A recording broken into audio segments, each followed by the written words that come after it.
finished working for Michael's management company, Sandy Gallen and Jim Morey, Gallen Morey, for 7 years, I left and went to work for Boyz II Men's manager.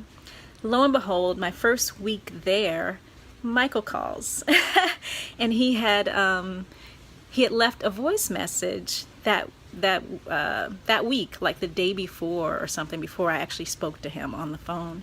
But it was crazy, and I kept that tape of the voice message he left, and all of these years I could not remember where I put that tape.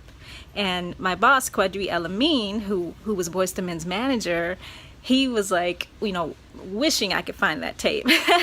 Well, I found it, and if you stay tuned to the end of the video, you will hear it for the very first time.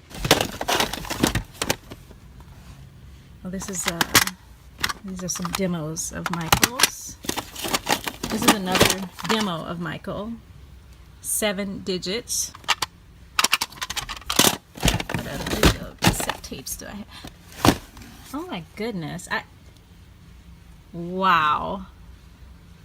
I've been looking over this tape all this time and not really realize what this is, but it says messages, and you know what? I think this is a tape that I have been looking for since 1999.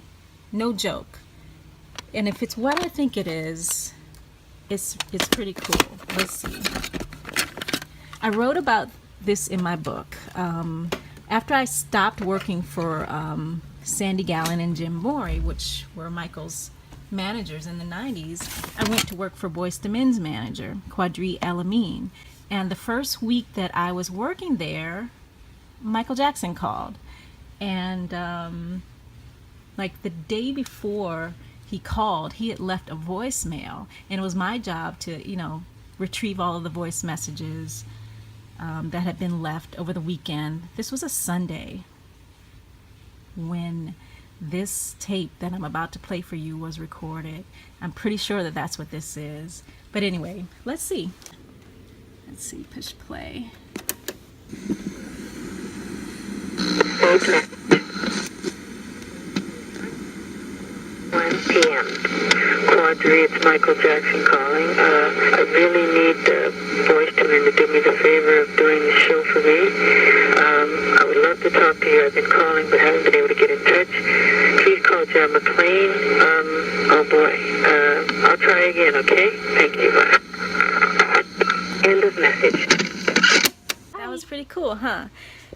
So I wrote about that episode from Michael in my book in pretty great detail. So I'm very glad that I found that tape, because it really it goes to show that what I wrote was absolutely true.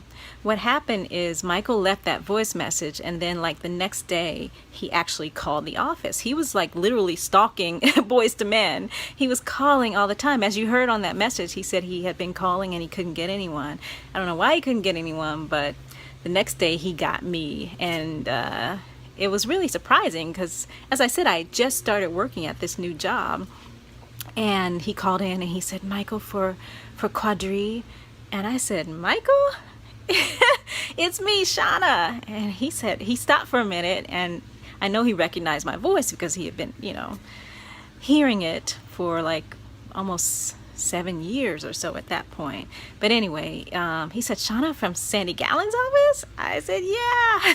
And he was so happy and shocked that I was now working for Quadri, because we hadn't talked to each other in a few years, since, like the history tour, I think, was the last time I had spoken to Michael up until this time. So it was a really nice reunion.